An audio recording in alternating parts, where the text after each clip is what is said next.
আপনি দুটো সিটে জিতেছেন, নিয়ম মেনে একটাই রিজাইন করেছেন রেজিনগর। আগামী 2-3 মাসের মধ্যে উপনির্বাচন হবে, আপনি আপনার ছেলেকে জেতাতে চাইছেন। 72% মুসলিম আছে, মুসলিম ভোটকে কনসলিডেট করার জন্য আপনি এই খেলাটা খেলছেন। আপনি কান খুলে শুনে রাখুন, আপনাকে এইভাবে ধমক হুমকি বেপরোয়া লাগাম ছাড়া কথা বলতে দেব না, দেব না, দেব না। আপনাকে আমি শুধু 3টে উদাহরণ দিলাম। সন্দেশখালীতে একজন ছিল,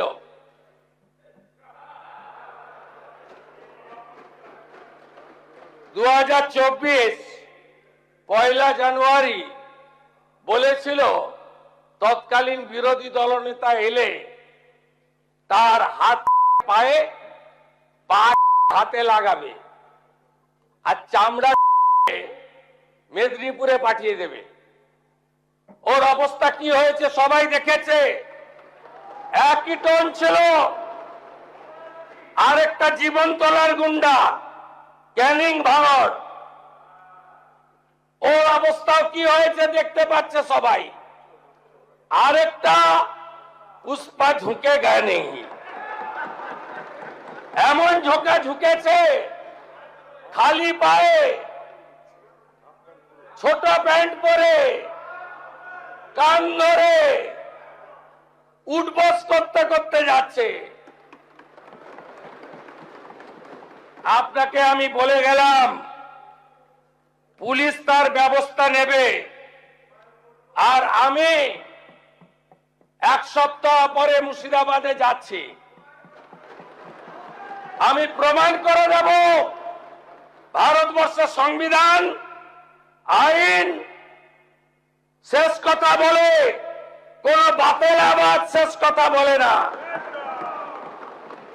আপনাকে সংযত হওয়ার, সতর্ক হওয়ার, এই ধরনের কথা প্রত্যাহার করার এবং ভবিষ্যতে এই ধরনের কথা বলার আগে 25 বার ভাবার হুঁশিয়ারি দিয়ে আমি সবাইকে আশ্বস্ত করছি।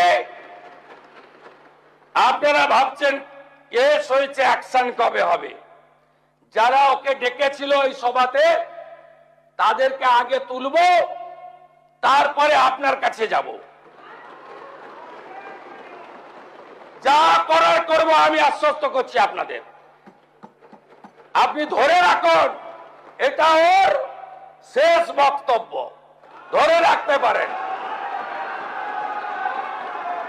এ সরকার আইনের শাসন প্রতিষ্ঠা করবে, গুন্ডাদের শাসন সমাপ্ত করবে, নিশ্চিন্ত থাকুন। সবাই ভালো থাকবেন, ধন্যবাদ।